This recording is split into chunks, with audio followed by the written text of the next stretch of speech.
All right, we back. So you were talking All right. about Well, the let's see. executive tap. Tap. Yeah. So exec tap. So I'll just sum it up. Like I said, exec tap is mostly folks who are senior in rank. Your O6s, your chief master sergeants, colonels and above get this because they figured they're a little bit more um, squared away or ready for transition.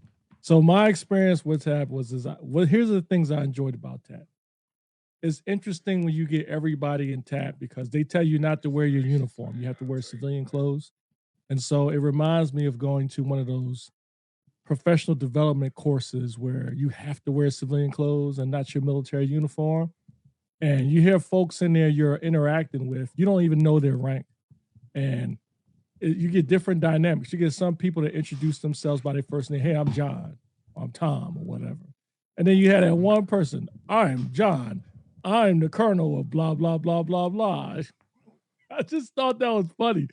But anyway, so you have folks like that. And I think that teaches you that even though you know there are folks in the room with you that are military, and some are senior in rank, maybe, or same rank. When you go in the civilian world, there's no such thing as rank. You're all the same. So you may have somebody who's a wing commander or something in there. It doesn't matter. When you transition, it's the same. And you can think of it one or two ways. I would imagine it's scary in a way because you're so used to it's something about rank that when you have it, I think it makes you a little bit more confident, because the things you may say in a room feels like it has more weight based on the rank you wear. But in the civilian world, most folks in the civilian world don't know your rank anymore, don't even know your rank. So, and then you're around people who are just as smart, just as qualified, maybe more qualified than you are. So you lose that edge from the rank piece. And I think TAP does a good job of preparing you for that. Your thoughts? I just don't care about the whole civilian clothes, or my mindset is different. I don't care about your rank. I don't like. I'm there for a purpose, and my purpose is not to figure out who got the biggest dick in the room. Like I don't care about what rank you have or where you're at in life or anything like that. I'm just here to get the information and press on. But I get what you're saying. I do. I have always been told you probably said the same thing in rooms as an airman that you do as a senior NCO, but it just seems to have a bigger microphone now. That's really it. People seem to actually pay attention a little more. I don't know why it's like that. I mean, I don't know. I understand certain aspects of it, but most aspects is you look at an airman like they don't understand everything. So you just don't kind of tune them out, which is right or wrong. It is what it is. But I don't want to say TAP is a waste because I think some people got good benefits out of it. But if you're thinking that you're going to go in there okay, let me ask you this: did your TAP bring in people that were hiring, like outside entities that were hiring? What do you mean? Yes and no. You were able to network with them. Yes. Okay, so they didn't do that for my TAP, whether they didn't have anybody available or what it was. So I think was that beneficial? What, having people there that was hiring? Yeah. Yes and no, because you think about it, a lot of folks, when you're in TAP, you're usually 18, 24 months out, maybe some people less than 12 months out. So for your 18 to 24 months out folk, I think Todd Simmons actually said it best. He said TAP is a very small step in transition, necessary, comma, I guess I'll put a period, but not the silver bullet. I agree with the necessary part, but it doesn't really fill a cup. My experience. I wouldn't necessarily say I 100% agree with that. I do think that TAP is critical. I think everyone, I can understand why they say everybody has to go through it. There's some of the things in TAP I don't agree with, and I'm kind of getting ahead of myself, but there's a portion in TAP, the executive folks didn't have to deal with it. But folks that typically go to TAP, you have to show the counselor your finances. You have to show them your budget. I don't necessarily agree with that. I believe we're all grown-ups in the military, and I know there are some people who are not as financially savvy as others. But I will tell you, I feel like that's a little bit too much hand holding for me. Yes. And I think that is information they should not be privy to. I think it should be to the point where you show me the resources, I acknowledge them, I sign a letter saying you've gave me these resources, and then go from there. But for me, having to, in order for you to sign me off on tap, I have to sit down and show you my credit score. I have to show you my budget. I have to show you how much money I have in the bank, how much, where I'm going to live. I don't think that's fair. Now, they do say that's mostly for your younger folks, but even then, I think that's a little bit too much.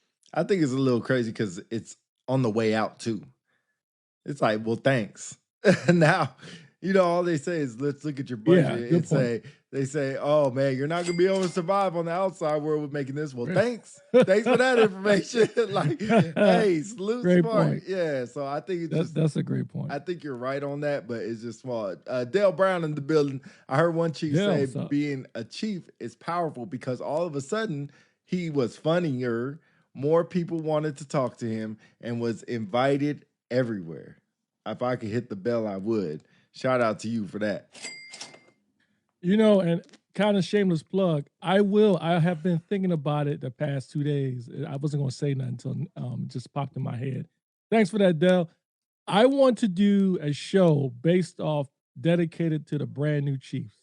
I'm sure all these other former chiefs are giving them advice. I just want to give them my advice. Whether they take it or not is purely up to them.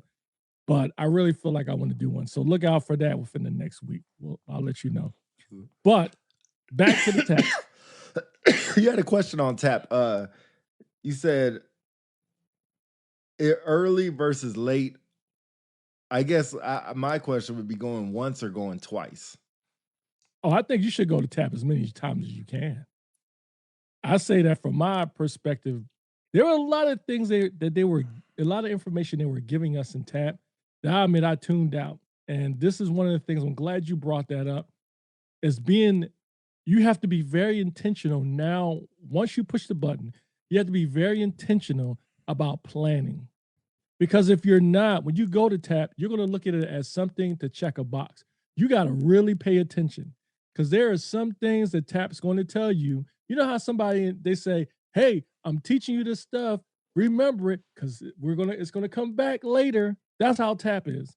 Because as you know, there are a lot of things about tap I didn't really pay attention to. And then later on, I was like, shoot, I didn't know that. Well, they taught it in tap. Fortunately for me, my wife worked in that realm, so she reminded me, but there's a lot of things I didn't pay attention to. And that's the problem. Like Daniel Hall says, congratulations on you going through tap. So coming up with your retirement. Don't let me forget about the date. But just recently going through tap, I found it helpful, but also felt like was lost at sometimes. Too much information to retain in a few days. And that's back to Philly's point about going twice. You might have to go twice because I felt the same way. I was like, this is a lot of information in 3-4 days. And most of it, I'm like, do I really need to know this? Do I really need to pay attention to this? TAP should be mandatory 3 times if you serve 20 years, 6, 12, and 18. Mandatory 3 times. No, not. I think TAP is one of those things where you have to. I'm fine with them making it mandatory that you have to attend it, but anything else after that is extra. There's some people that don't need it, and some people that may need it, and some people. Either way, they should go. I think if you go at 2 different locations, that would be important. I think seeing taps at 2 different, because you went at 2 different locations, right? Yeah. So was it different at both locations? Yeah, it was. Yeah. So I think a lot of people say that, like, oh, my tap wasn't like that. It's because of their location, the resources available at those locations. Like, I'm sure San Antonio has a lot better resources than, say, Oklahoma, Tinker, Oklahoma. So, the resources for military folks, I think is well known in the San Antonio, Arizona, California areas, where if you're just somewhere in, Seymour Johnson, North Carolina, I even say the Minots or stuff like that is not as military centric. You're not going to be able to get as many resources. That's just my opinion on that. You want to move on from TAP or stay on? Yeah, just one quick second. I do want to ask folks who've been through TAP and then transition, like Todd, who is an entrepreneur and has his own business, Courageous Leadership Alliance. I'm curious, has there been any elements in TAP that has helped you in your journey to be where you're at, Todd? I'm curious. Please drop us a line in the comments. I'm curious. Hey, did you have those people in TAP where they ask him like, "Do you know what you're doing?" And this dude was like, "I'm going to run my own business. I'm going to go work with my father. I'm going to go work for this company. I'm going to work for Apple. I have a ranch already. Yeah. You have a lot of people. It's just like, look at me. I'm all successful and set up for success. Like, bro, I have plenty of investments. Yeah, not your time. Participated in different types of transition programs outside of TAP. What is different types of transition programs? Can you share a couple, Chief? I mean, you got Hiring Our Heroes is one. Okay, I did that. Hiring Our Heroes. You've got Military Recruiter. So there's different programs outside 50 strong, of TAP, I guess. Yeah, that gives you some other information, which I would argue when it comes to preparing yourself for the civilian transition as far as getting in the workplace, I think those programs are better than TAP. TAP lightly touches on that. It gives you some things like resume, how to avoid using military jargon, the perception the civilians may have about your rank. I will share one experience. One thing I didn't like is this one, I won't mention his name, but the one guy who was facilitating TAP, he was prior military, interestingly enough, senior enlisted guy.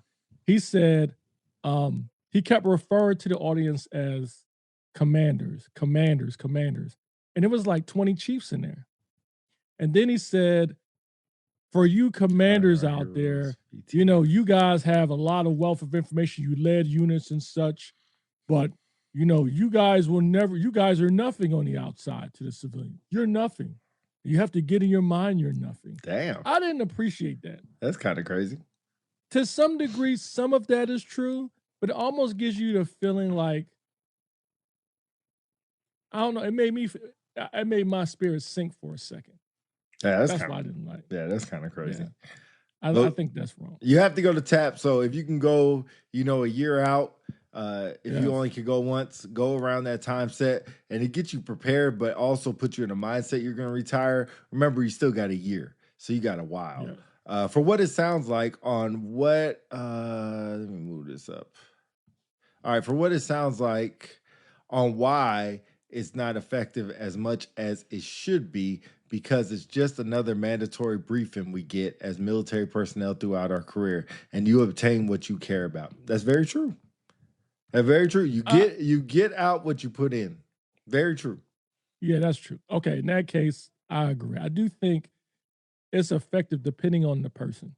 Yeah, and I think it's effective based on how early you go, which I was going to pass on. My recommendation would be, don't wait till you hit the button to go. Even if you didn't hit the button, meaning you decided to retire, you should go.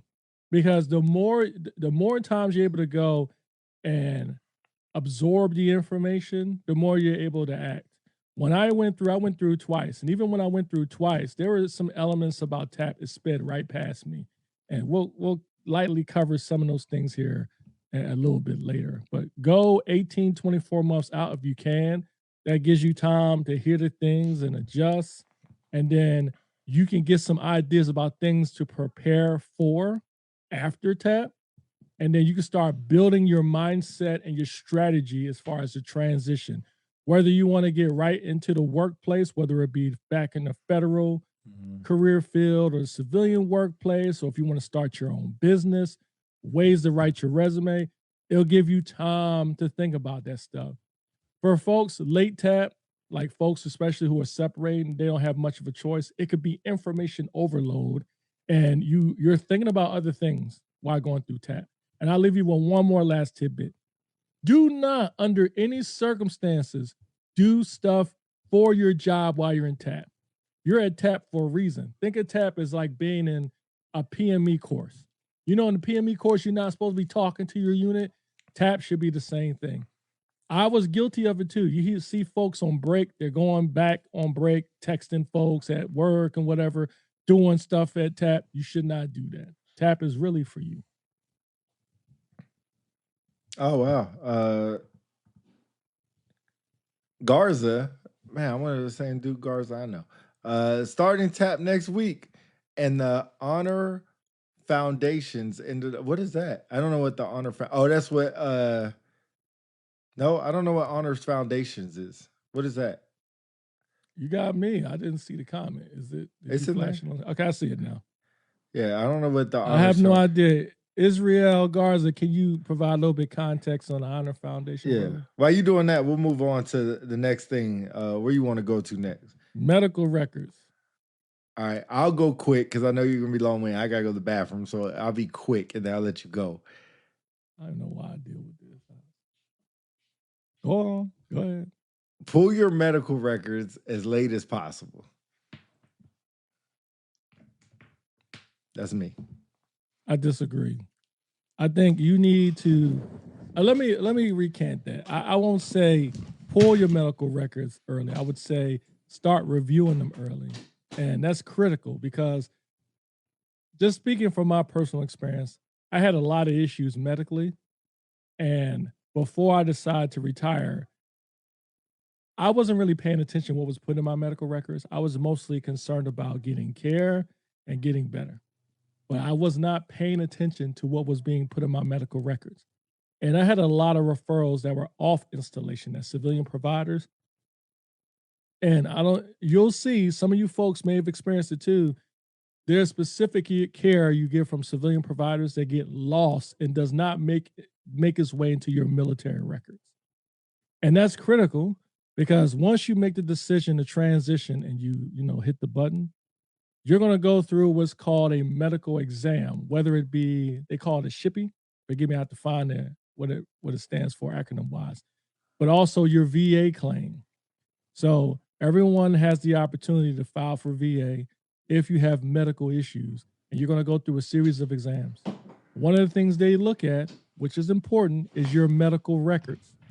So throughout your military career, every time you went to the doctor, in theory, that information should be in your medical records. However, there are times where things happen, technology or whatever. We transitioned over to Genesis. Some things may get lost. So it's good to look at your records. Israel says 3 to 4 months transition program offered to the soft community. Interesting. Didn't know about that.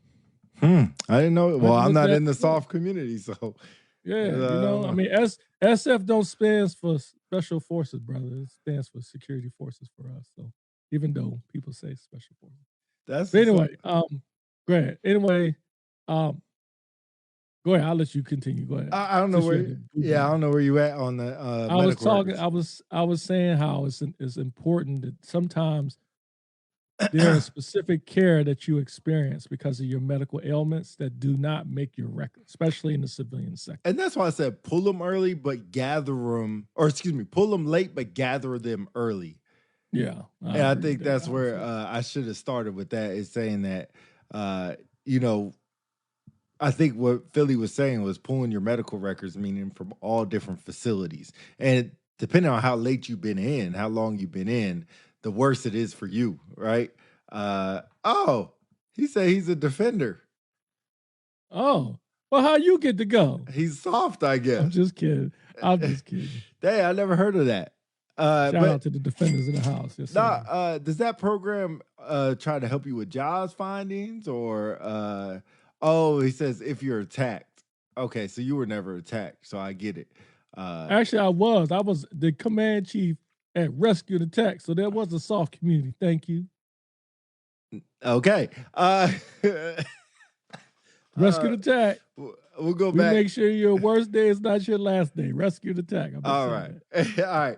So depending on how late you joined, depending on how technology is, how much of your medical records are inside of a database, or you got a hard pull and pause, or whatever it is. And then medical records, including dental, x-rays, mental health, off-base facilities, MRIs. This is all in your medical. So don't just think your medical records just when you go to the doctor.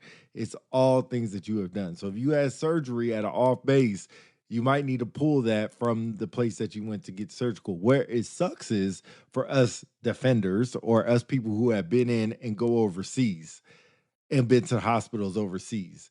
That's where you might have a little bit of problems at finding your records.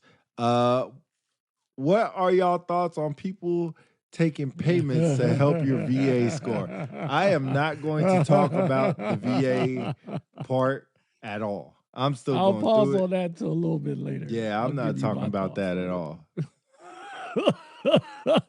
Thanks, Dell. All right, so back to the medical record. So we already talked about the reason why you should at least start gathering your stuff and then pull them late, because you pull them late. That way you have the most up-to-date records.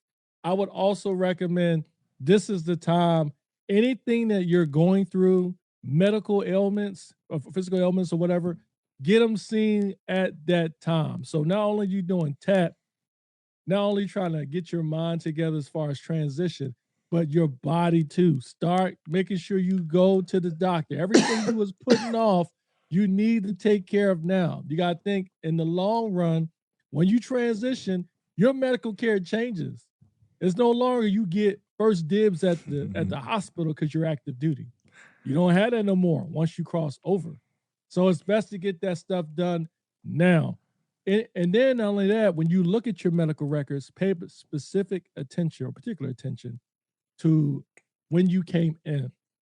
Remember, as you go through the process later, when you start looking at your physical or medical ailments, whatever they may be, one of the things you're going to have to determine, or your medical examiner is going to determine, is the difference between service connected and not service connected. So, case in point, let's say you came in the military and you had asthma before you came in, you was able to come in. And then later on, you had a couple of asthma attacks and it was in your records, and you tried to, let's say you try to claim them without going into detail. You got to look at it. If you were documented with something before you came in, that may be a problem later. So you've got to start thinking about that as well. And more importantly, outside of the claim process, like I said, it's more or less to try to take care of yourself. And that being said, that'd be a perfect transition into the VA piece. So we're going to lightly touch on that because we are both going through the VA claims process. So we will not go deep into that. If someone's in the comments and you would like to share your story, feel free. But from our perspective, we won't go too far into it. Any thoughts before I continue? No, I won't go too far into it at all. You're probably going to get zip zero nada out of me with all this. Okay, well, I guess I'll move on. I'll lead the way then, as always. Anyway, okay, so VA stuff. So during my time when I decided to retire, I've heard different comments about the VA. They said, hey, file early. What's up, 2Cs? File early, file early. You can file up to 180 days prior to your retirement date. And I've heard stories of people who did it 180 days out. I've heard people who've done it 90 days out. Here's the benefit of doing 180 days out. In theory, if you do it early, you get more time to assess your records. You have more time to select more time to do your claim more accurately. And in theory, it would get done and in theory be done by the time or the day you transition out of the military. In theory. It's not guaranteed. That's why I keep saying in theory, in theory, in theory. You get your exams while you're still on active duty. So anything that you need to double back on or double down on, spin the block on, however you want to say it, you need to do it then so you can have everything accurate. So if you went to the doctor for some ear problems and it stopped there and they said you need to get a checkup or go to a specialist and you never went back for whatever reason, that's when you need to go. Get that stuff done now. And then, let's see, I got you on any VA stuff. Yeah, so TC's already retired. Shout out to her. She's been retired for at least a year or two. She can tell you about all of her information as far as transitioning for VA, because we would rather not go into it because we're still going to it. Also gives you more flexibility if you're able to do it early enough. So I would do that. In TAP, they're going to give you a segment about the VA. In fact, they're going to talk about this book. It's like a big, huge book of VA benefits and claims and such. Don't be alarmed. They're going to tell you this stuff, but you can find it online too. It tells you how the process works, the different regulations and things they follow in a different process. So that's good to know. The other thing too is they're going to tell you about VSOs. VSOs is, what does it stand for? Veteran something. Service. I don't know. It's the guys that help that helps you navigate through the claim process. But I would tell you, you're going to find two or three different things. Oh, veteran service officer. Thank you. Veteran service officer. You're going to find two or three different experiences. What's up, Tony Bosti? One, you're going to find Tony B. the Gooch in the building. You're going to find there are going to be some folks, VSOs, that are more than willing to help you at no cost to navigate it. Some may more likely help you navigate through it, and you do the file, or not the files, the forms, and it will make sure you're doing them correctly or give you advice. Then you have some VSOs that may charge a fee for them to file for you. Then you have some services that you have to pay them and they will file for you. I won't go into the advantages and disadvantages of those. I would say those three things occur. Or I forgot the fourth, you could do it yourself. So that is an option. You do not have to have anybody do it for you. The VSOs, in theory, help you navigate it. One thing I will say is, to some, it could be an overwhelming process because there's a lot of things to consider, a lot of jargon, a lot of procedure that a lot of us are not aware of. I mean, you think about it. Here you are, you did 20 years or more in the military, and now you're being told you got to fill out this form. And what do we do? We've been filling out forms for years in the military, right? Sign this, check this, or whatever. But this portion, prior to you retiring, is critical. Forget about, and I know you've heard some things about money, you've heard things about benefits. The most important thing is to make sure you get the care you need, and more importantly, deserve. So I will close on that chapter as far as the VA stuff. When we finish going through the VA, perhaps we can have some people get on, provide a little bit more context. But what we don't want to do is give you more information than what you may need. If you want to reach out to us offline, we can give it to you, or other folks who may be on here who went through it and give you some more stuff. But the most important thing, just do it ready. 2C says, I started at a year out, so I printed my records and reviewed them all, highlighting all key diagnoses. I also had a digital copy that I sent to my DAV, and they reviewed it all and submitted everything on my behalf. So one thing I would say about that is you got to be your own advocate. You know what I mean? You're going to have people tell you one or two things. This isn't right. You can't do this. Be your own advocate. Get as smart as possible on this process. It's very important. I'll pause there. No, good job. All right. Moving on. We will skip the CMP exam part. That's very contentious.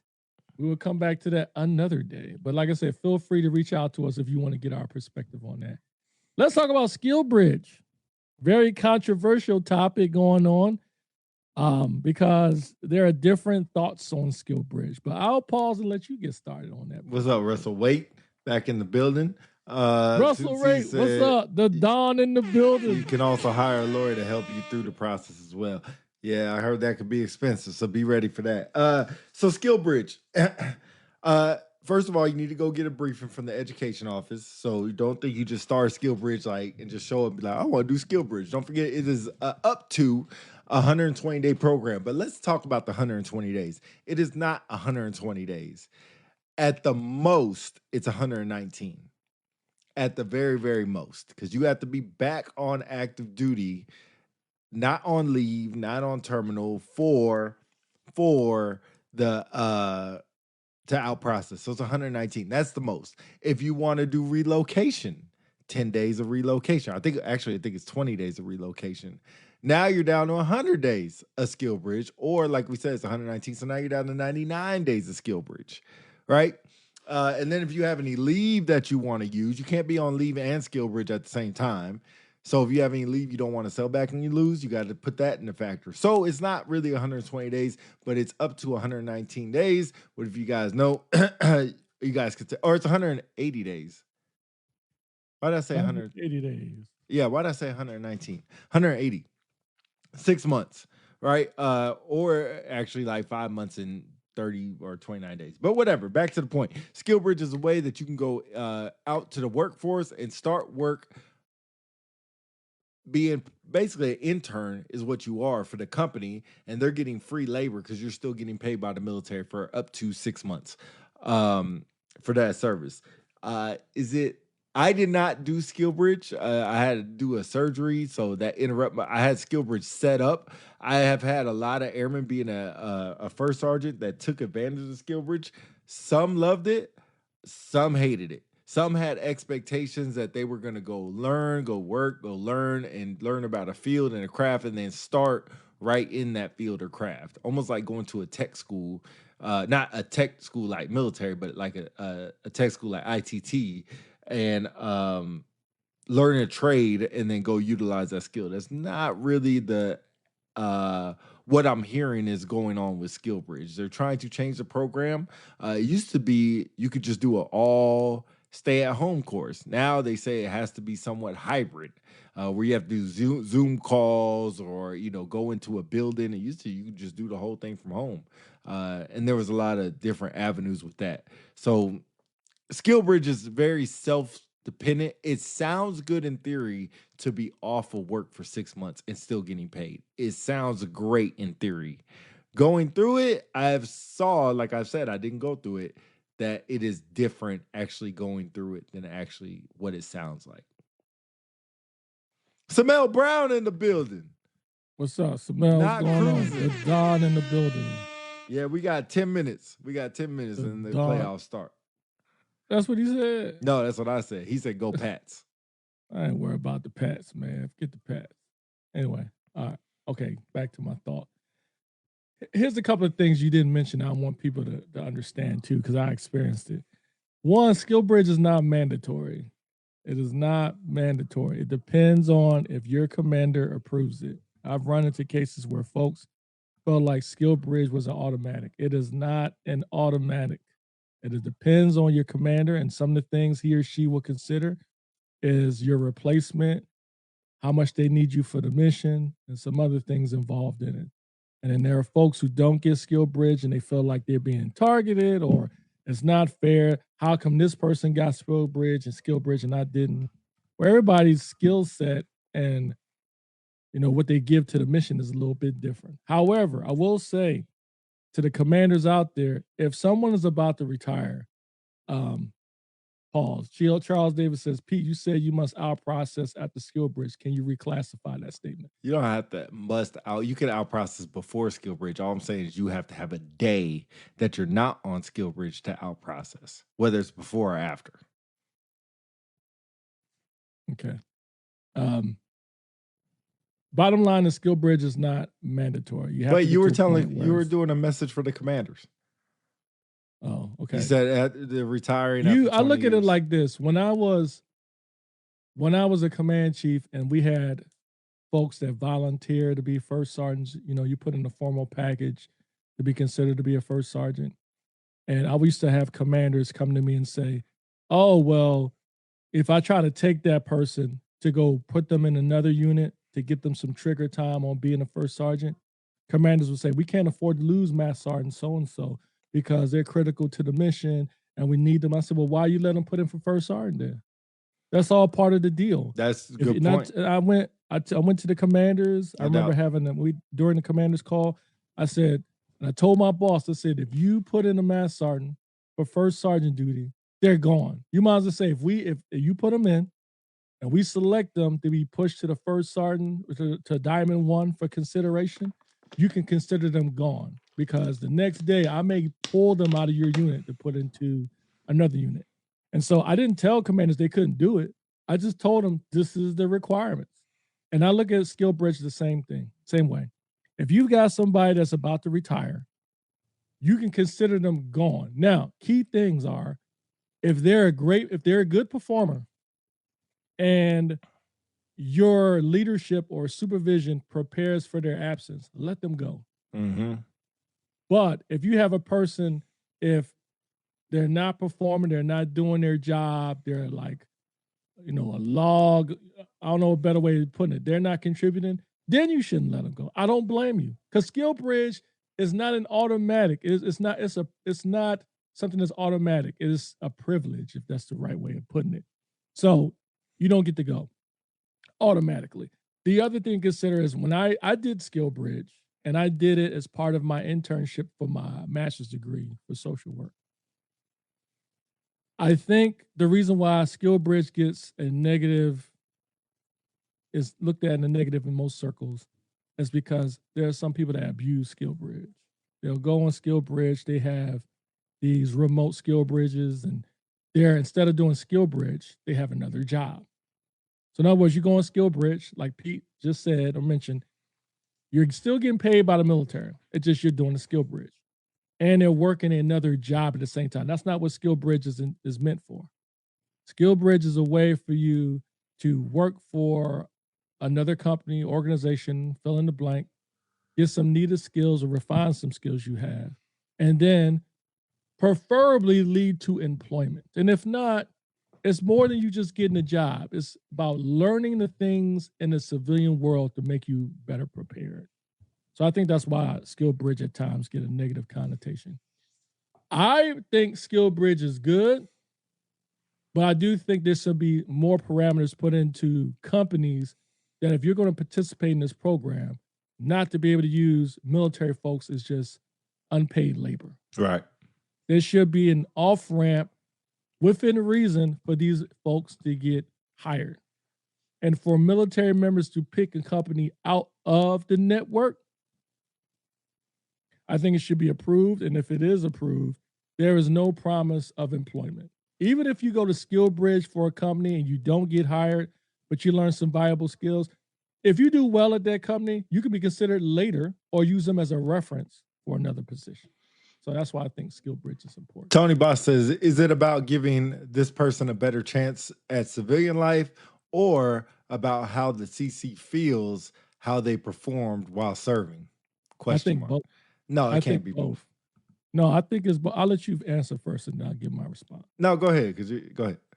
You're already on. I think it's both. I think it's I find it almost reminds me of when people say, is it about an airman getting a better opportunity for them to do what they really want to do, that they believe they're better for, than being at a job they're in now that was just given to them and they didn't select it? Well, the only way I'm going to open the door for you is if you do well at what you have now. Why would I award or reward an individual in my formation that was a slug, and then all of a sudden they decide to retire and they continue to be a slug, and now you want me to give you skill bridge? No, I don't think so. Y'all can throw bullets and spears at me all you want. You got to be good at your job first. And when I mean good, you don't have to be a subject matter expert, but you've got to be able to contribute too. You're not going to be like some bump on the log just doing nothing. I'm sorry, Tony B says, speaking for retirees. Here's my thing. I get what you're saying, but if you made it 20 years in the military, you weren't a slug. Unless you just scapegoat all the way through, you made it to the rank of staff sergeant at the minimist. And you are retiring after 20 years of service. If you can't give me 6 months back, if you saying my quality of work was that bad that you can't give me 6 months or 4 months, I'm not saying you got to give them the whole 6. Give them 2. But, excuse me, I think back to Tony Bostic's point, if it's a chance at giving them a better life at civilian life, or giving them a chance to adapt to civilian life quicker, and you have the autonomy, which means the manpower to do so, I ain't saying you got to give them the whole 6. But if you can't give them 1 or 2 months, I mean, that's leave. People got 30 days of leave. Like, he said 20-year slug is diabolical. 20 years of service is real. That's what I feel. Mm-hmm. That's what I feel. You can't be a slug after 20 years. Amber Green, Really? Pete, you know good and well there are slugs that make it 20 years. Come on now. Thank you. Nah, they might have some slug moments. They Thank might have you. some slug moments, Thank you. but they're not slugs. They My might have point some exactly. wait. They might have some slug moments, but they're not slugs. You can't make it 20 years with being. And when I think of a slug, Oh, yes, you can. maybe I'm thinking Oh, people yes, you that are can. just like down and down, like, you know, have moments where they're just dirt bags because they can't get promoted. They're just like F the military and they got their moments. But before that, they're probably pretty good. After that, they might be pretty good. Let me see what Del Let me Brown ask you a question. Let me make sure I understand something because I want to make sure that I am considering it from a different angle. You said that when you, in order to make them or give them a better opportunity for transition to civilian life, right? Yeah, Is that what you said? Yeah. Okay. And you said that when you do skill bridge, you still get paid by the military, even though you're not doing active duty work. Is that correct? Sure, you're not doing your job. Yes. Okay. Would you agree that if you are not doing your job at your present job on active duty, but you are still getting paid, is that fair? It's the program. It's not about fair or unfair. That's the truth. That's a fair, a factual statement. But is it fair? It's not about fair or unfair. It's the No, program. it's not. It could be the Let me same. ask your opinion. Is it fair or not? I So in don't. other words, you've never. Now, I don't mean to interrupt. I just want to make sure I'm something clear before we stay on the topic. If you have someone, and I'm sure everyone in the comments has had someone, be it master sergeant, be it captain, major, fill in the blank.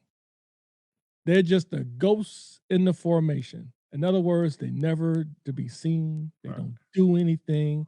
People are doing their job for them, and they're just hanging on by a thread because they're waiting for retirement. And then they decide to retire, and now they want you, commander, to give them 6 months, 4 months, 2 months, 3 months, whatever, to be able to do something outside of the job or workplace to prepare for their transition. Here's my thing. They're not doing shit at work anyway. So who cares? Respectfully, then you part of the problem.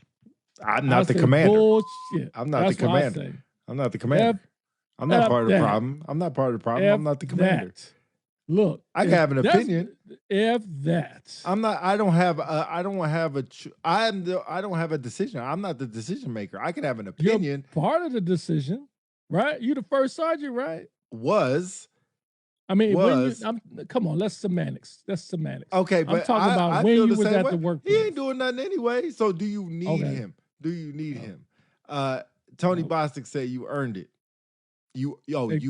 You earn it. You earn what? I'm thinking skill bridge. Thank you, Russell. Wait, I'm getting all my 20 years out of you, especially if you're a one-person shop or if the mission needs it. However, I'll consider all factors. I'm good. Pete, please. Thank you. Somebody. You don't even know what that means. You don't even know what that means. What do you mean I don't know what it means? What does Pete please mean? She agrees with me. Come on, it's common sense. Read it. I see. It's 2 words. Dale Brown, I think it needs a little more explaining, maybe in the foundational courses or your normal monthly required training. Some younger airmen just aren't educated on skill bridge and the use of it, just like TSP, FAFSA, GI Bill, service equipment, etc. Yeah, I agree with that. Good point. Amber says, so if you have 2 folks retiring at the same time, you can't afford 2 gaps for skill bridge. Do you? My point exactly. Oh, I'll let you answer that. Go ahead. No, if you have 2, if you have 2 people and you can only let one go, then yeah, I would let the one that has given me better performance than the other person. Yeah, 100%. Okay, 100%. I'll say, my friend, my brother, you are contradicting your previous statement. How? You said you just changed the parameters. I'll wait. No, don't wait for anything. Because all I'm saying is you just changed the parameter. No, you can't say you wait and just keep talking. I'll wait. You can't say you wait and just keep talking. Are you gonna wait or are you gonna talk? Are you gonna wait? You're gonna talk. Are you gonna wait? I'm gonna wait till you stop flapping. I'm not flapping. You just changed the parameters. The question is on Amber's side. So if you have 2 folks retiring at the same time and you can't afford 2 gaps, Then Where's it's it at? different. Holy shit, Charles Davis. Where's the Jeopardy music? Under I'ma your wait till theory, you stop Pete, it flapping. seems like you would approve the slug versus the hard worker because the That's my slug ain't point. contributing. That's why No. Amber, that's why I'm saying he's contradicting himself. Because a few minutes ago, this same guy said you would let the guy go because he ain't doing shit anyway. Now you're saying, in that same thing you just said, Amber, he would let the person go that is doing all the great work. So you're gonna leave the slug behind? You just contradicted your statement, my friend, my brother. That's my whole point. In the end, I will agree with one thing. It should not be based. It should no, Amber. I'm glad you calling him out because sometimes he think he's smarter than what he is. I'm glad you calling him out. That's my point. He just ran into that. He took it hook, line, and sinker. Anyway, back to my point. In the end, ultimately, it comes down to the commander. Your folks that work with the commander, your chief, your first sergeant, maybe not this one, all has a play in the decision process. However, it's ultimately up to the commander. Skill bridge is something that is not promised, and it should be based on how well you have contributed to the mission. Even you may have a 20-year career, 19 years and 5 months where you were fabulous. But when you're in my formation and you have been a slug, you have been a cancer in the formation, and now you want me to give you 6 months where you can go off and do whatever you want. Now you want me to take care of you? Look, that I may not say you're going to be, I'm not going to say you're not going to get it, but it's going to be something I use in consideration. Tony B says the wild part is that we are willing to forget that this person who has gave over half of their life for service, that we can't give them some time. Oh, I got some perfect land. Honestly, you have to define a slug. In my opinion, a slug should have never made 20s. Example, that's true, but it does happen. And Tony, to your point, I had people say the same thing for decorations. I had folks say, this dude is a slug. He or she has not done anything for the formation, yet people want to fight for this person to get an MSM or a Legion of Merit. Surprise, ladies and gentlemen, a decoration is for the time of what you did in that present unit, not for your retirement. Russell Wade says, I don't think it's something you earn. You earn your retirement. Reality is, if you can perform the world's best Air Force, what do you have to prove to anyone in the civilian workforce? I don't know about that one. I'm kind of halfway on there. Cancer and slug, that's the point, Tony, but they do. They do.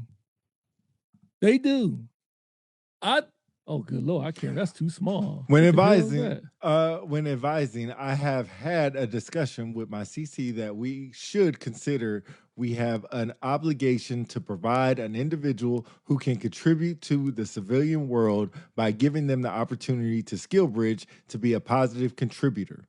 They may have slugged in the military, but isn't it true some have slugged in the civilian life and came to the military and changed that too?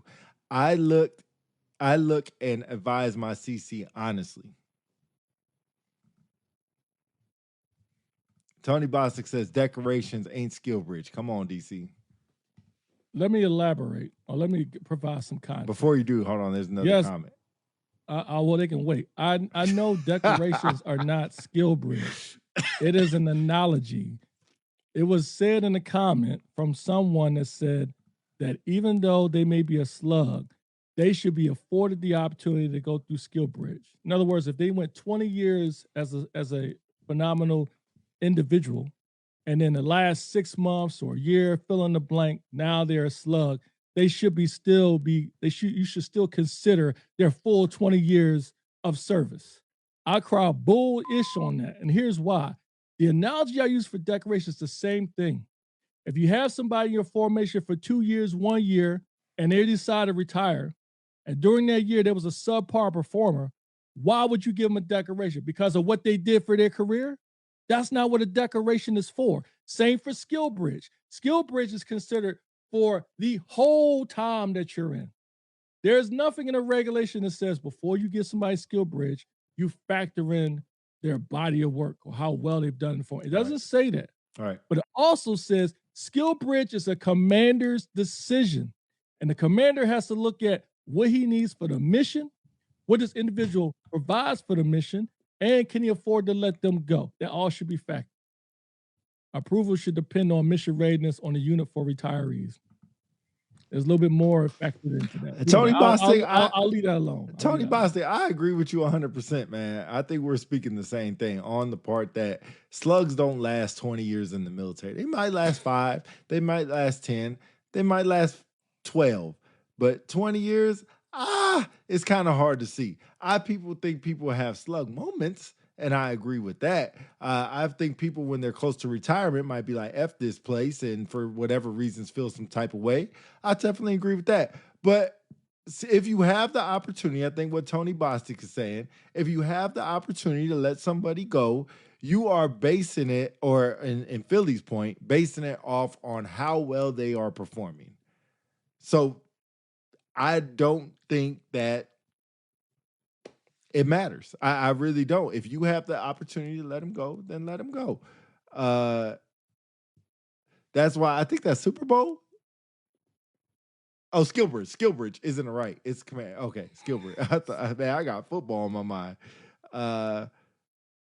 Straw, did you say yes they do? I'm not sure what yes they do is, but I mean, that's just my opinion about Skillbridge, and Philly has his opinion. I know Philly's more of louder shit sometimes. He just wants to be the loudest one in the room to get a point across. I'll wait and just say my point, and I just understand it's my point. It might not be the right point. It might not be understood by everybody, but I don't have to sit here and just keep yelling and talking to try to get a point across. Really? So you haven't been yelling this whole podcast? Are you telling me you haven't been yelling? Because if that's true, I cry bullshit on that too. Because you have been. I don't think I have. Play this game. I don't think I have. Play this game. I've got receipts. Let's not play this like is you what I'm talking about Let's not play. Shit. It's no, like, you know why? Because you be trying this bullshit. That's why I'm calling you out on it. That's why I'm calling you out on somebody, I'll be able to there get have been so-called slugs who went 20. We can talk offline about it. Charles, I agree with you. So you say, but here's my thing. This dude is in denial. Back That's to what it back is. to louder shit. Denial. Here's my thing, Charles. Here's my thing. I'm waiting. Have you been with that person for the whole 20 years? Doesn't matter. No, I have not. It doesn't matter. How? So no, it doesn't matter. If you're going to say somebody has been a slug, that's like saying, Pete, you've been a slug your whole life. You ain't been with me my whole life. You're looking at a snapshot. Matter. That's like me putting stuff on Instagram and be like, that's Pete's life right there. Well, no, it's not. Okay, so let me ask you a question then. Let's I think this should settle the argument. Let me ask you a question, because before I answer the question, ask you the question. Let me make sure I make something abundantly clear. Your argument, what did I say? Nah, he say read his comment. Which comment? I'll put it up in a second. Let me make sure I make something abundantly clear so I clearly understand what you're trying to propose. You're saying because somebody that works in a formation and they've been in 20 years or more, that time when they're working with your organization, which in the most part has a strong perception because they are a slug in your formation. And Tony, we can go into that too. They are a slug in your formation, dirtbag, however you want to do, fill in the blank. That even though that's the case, your argument is they haven't been a slug the previous year. They might not have been. They might not. They may not have been a slug, right? And you're also saying that even though they are a perception of a slug, a dirtbag, or whatever, and they're in your formation, that should not be something that you consider when you give them something that is advantageous for them. Is that true? Correct. We're just talking about Skillbridge. Okay. Well, so let me ask you this. What about a decoration? Decorations, if it's a retirement decoration, I can understand the argument behind that, because it does say in the decoration, AFI, sustained superior performance. It does say that in there. So if you're saying that they're not exemplating sustained superior performance, can't really argue because that's in the AFI. Okay. So Pete, don't go down the street. You're not willing to go thank down. You. I'm telling you what I know. We're going to take them there. I tell you what I know, not what I think about a 20-year slug. I don't talk. I don't talk to talk. I got you. Got you. I don't just talk to talk. I got you. We can have difference of opinion. It's okay. Let me, if I can interject. Let me Oh, continue. sorry. This goes for you have somebody that spent 4 years in a unit and they arrive and at 4 years in your unit, they were great. But when they get to your unit, the 2 years they were a slug. And now they decide they wanted to move on and cross train. Would you allow them to cross train? Probably not. Cross If train. you were given that. Cross train, probably not. Okay. Why? Because I don't think they've been giving me the performance here. So why would I take you and let you go somewhere else in the same military? Okay. So we can establish that you said in a declaration for retirement, based on the AFI, you said that they probably don't deserve a decoration. If they have also said, if they were a slug in your formation. Yeah.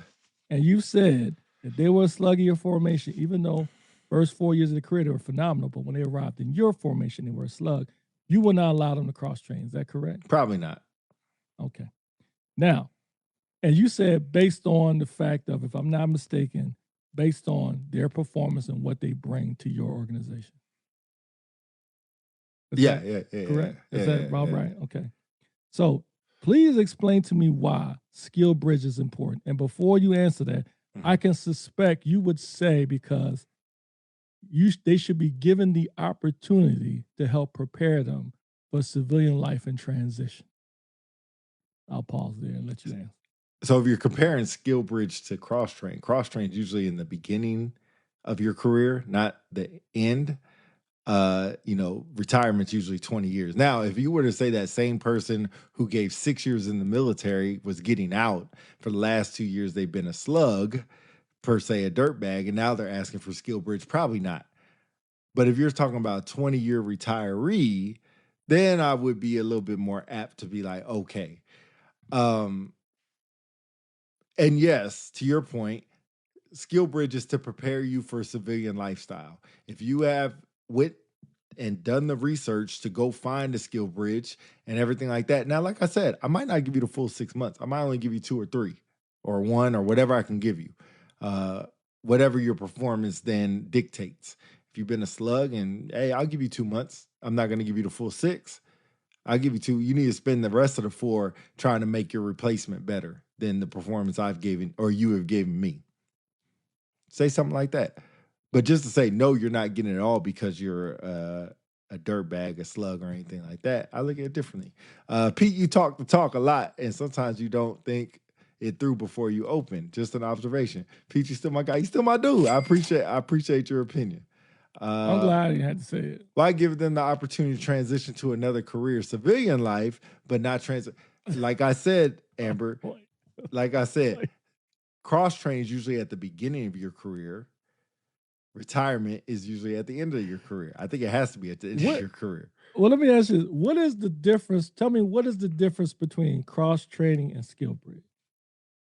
Cross training outside of the fact, one, that you're retiring, and one that's in the beginning or midpoint of your career.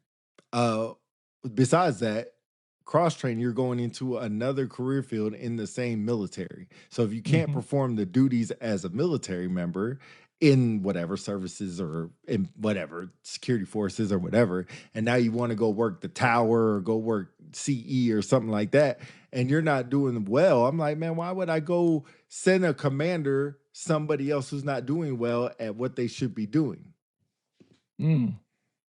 But skill bridge is different because of what? Thank you, Amber. I agree. That's why I agree. Okay, so I said usually. Go ahead. I did say usually at the beginning of your career. I should say usually. It does happen. People do, I guess, retrain at 17. Very, very, very odd that it could happen. But I think those are anomalies more than the basic case. And usually they're going into career fields that are hurting for manning. I think it's the only way you can go at that stage is if they're really hurting for manning. So let me not belabor the point. I won't tap dance. I'll just say this, and then I'll put a stamp on my end. Skill bridge is a privilege. It is something that is not owned or not automatic for anybody. It's not. That is why I use the analogy of decorations and cross training. It is not automatic. You give it to people who you feel not only will benefit from it, but have earned it. You have to earn what I'm giving you, unless by mandate. It is, it is, it is, unless by mandate, you must have it based on AFI or DODI or whatever it may be. Just like TAP. TAP is mandatory. I cannot stop you from going to TAP because you are a terrible performer. But Skill Bridge, I can.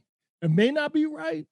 Some people may not like it, but it can be used in that factor. No different than cross train, it's not automatic. No different than decorations, it's not automatic. No different than stratifications, it's not automatic. And for those people who are saying, DC, why are you using those things? It's not the same skill bridge. In some cases, it is because it is a benefit for the member, and it is not promised. It's not an automatic. I'll be quiet there. Really, these last two, shaking my head, Pete, you literally read the word holistically and then read it out loud. What? And said honestly instead, but you're willing to die on this flawless hill.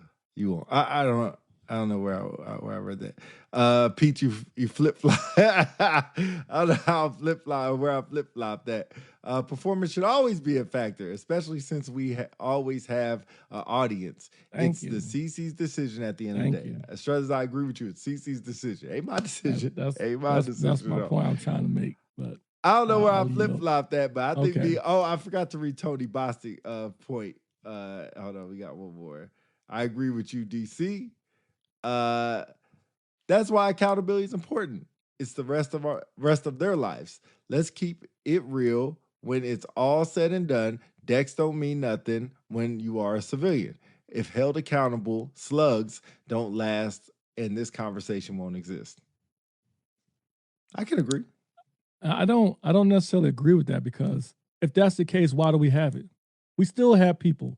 How many people have you seen that are commanders and they still end up being a command somewhere else? That's true. How many people you see did something and they still get to lead somewhere else?